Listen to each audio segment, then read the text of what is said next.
বেনাপোল পৌরগেট যশোরবাসীর কাছে খুবই পরিচিত একটি স্থান এটি। আর তাছাড়াও বাংলাদেশ থেকে যারা ইন্ডিয়াতে বাই রোডে যায় তারাও এই গেট অথবা এই রোড সম্পর্কে জেনে থাকবেন। বাংলাদেশের প্রথম স্বাধীন জেলা যশোর এবং যশোরেরই খুব গুরুত্বপূর্ণ একটি শহর হচ্ছে এই বেনাপোল, যা সারসা থানায় অবস্থিত। আর যশোর কিন্তু খেজুরের রসের সাথে সাথে তালের রসও অনেক বিখ্যাত। শীতকালে যেমন খেজুর গাছ থেকে খেজুরের রস সংগ্রহ করা হয়, ঠিক একইভাবে তাল গাছ থেকেও তালের রস সংগ্রহ করা হয়ে থাকে এখানে। যশোরবাসীদের দাওয়াত থাকলো বেনাপোলে এসে তালের রস খাওয়ার জন্য। আমরা এখন বাংলাদেশের সর্বশেষ রাস্তা দিয়ে একটা গ্রামের ভিতরে যাচ্ছি। গ্রামের নাম হচ্ছে পুটখালি। এটা একটা ইউনিয়ন এবং এই ইউনিয়নের ভিতরে খলসি একটা গ্রাম আছে। সেখানে মূলত সারি সারিভাবে তাল গাছ লাগানো আছে এবং কৃষকরা এই সময়টাতে বর্ষার একটু আগ দিয়ে তাল গাছ থেকে তাল সংগ্রহ করে এবং সেখানে বিক্রি করে, গাছের নিচেই পেড়েই বিক্রি করে এবং সেখানে তালের গুঁড়ো বিক্রি করা হয়ে থাকে। বেনাপোল ব্যস্ততম শহর হলেও এর গ্রামের রাস্তাগুলো এখনও অনেক নিরিবিলি এবং পরিবেশ বান্ধব দেখা যাচ্ছে। রাস্তার দুই সাইডে ধানক্ষেতের পাশাপাশি আপনাদের হাওড় বাওড় বিল এবং দিঘি এগুলো চোখে পড়বে, যেগুলো আসলেই খুবই মনোমুগ্ধকর বিকালের টাইমটাতে। হাতে সময় থাকলে অথবা দুপুরের টাইমে আসলে গোসলটাও সেরে নিতাম এখান থেকে। আপনারা চাইলে বিকালের টাইমে এখানে এসে নৌকাও ভাড়া করতে পারবেন কয়েক ঘন্টার জন্য।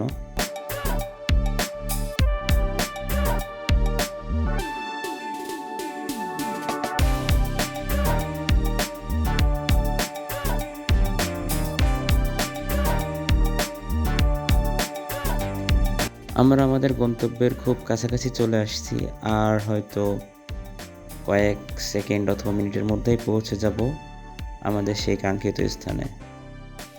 রাস্তার দুই সাইডে ভালো করে লক্ষ্য করলে দেখতে পারবেন সারি সারি করে তাল গাছ আছে এবং এই গাছগুলো থেকে সরাসরি কৃষকরা পেড়েই এখানে বিক্রি করে থাকেন তালের রস।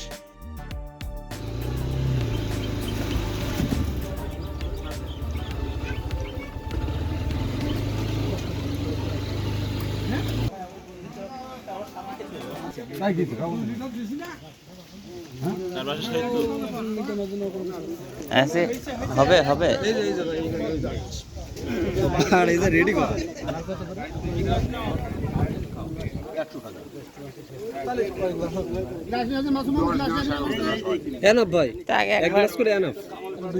আগে একবার নি, আগে দুবার কি একবার আগে শেষ কর।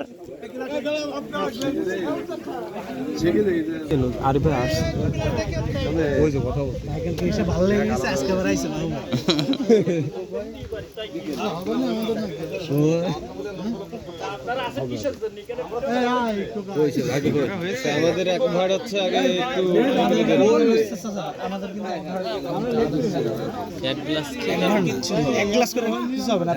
একটু দুই ভাড়ি একবারে নিয়ে নে না, অবশ্যই আমরা খাইনি তো কখন, ওই জন্য বলতে পারছি কেমন লাগে।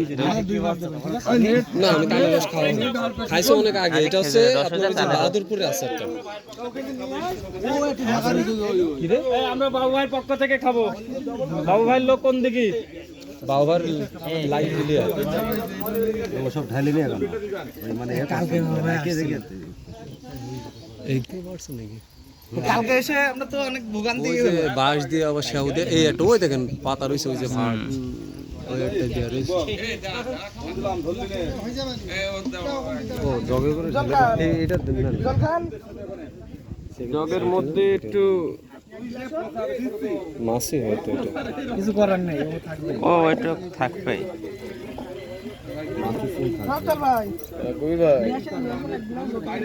আপনার কোন কি বন্ধু গুড় তালের গুড় মনে কত করে? আমাদের একবার 250 টাকা করে। কেমন? দেখা তো দাঁড়াতে পারছি না ভাই। তুই খা। তো যাই হোক, তালের রস খাওয়া শেষ করে এখন আবার হাফ কেজি তালের গুড় নিয়ে যাচ্ছি। তালের গুড় বেসিক্যালি বাজারে খুব একটা বিক্রি হয় না, সেজন্য ভাবলাম হাফ কেজি নিয়ে যাই এখান থেকে।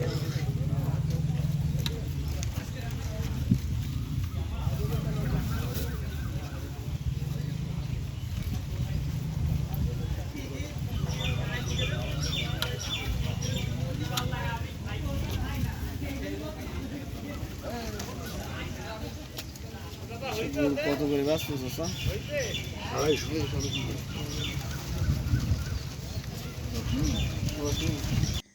এই মৌসুমে প্রতিদিন এক একটা চাষি প্রায় 25 থেকে 30 ভাঁড় তালের রস বিক্রি করে থাকেন এবং প্রতি ভাঁড়ের মূল্য মাত্র 100 টাকা করে। আর যদি প্রতি গ্লাস হিসেবে নেন, প্রতি গ্লাস 10 টাকা করে।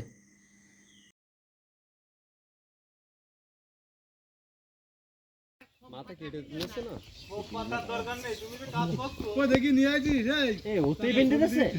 ওই যে মাথা কেটে দিয়েছে।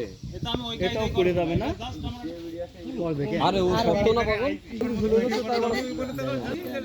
এবং পরিশেষে বেনাপোল বর্ডার থেকে এক কাপ চা খেয়ে আবার বাড়ি চলে আসলাম। সবাই ভালো থাকবেন। আসসালামু আলাইকুম। এটি হচ্ছে বেনাপোল বর্ডার এবং বাংলাদেশের শেষ সীমান্ত।